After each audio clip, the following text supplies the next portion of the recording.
আমি যেটা উন্নয়নের প্রতিশ্রুতি দিয়েছিলাম সেটা অবশ্যই পূরণ করব। 3 পার্বত্য জেলা সুষম উন্নয়ন হবে।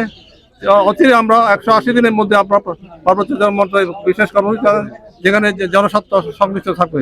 পার্বত্য অঞ্চলে 180 দিনের প্রোগ্রাম করলাম। 180 দিনের মধ্যে এখানে সুষম উন্নয়ন সহ সমস্ত প্রোগ্রাম এমন উন্নয়ন করে আপনার চমক হিসাবে দেখতে পাবেন।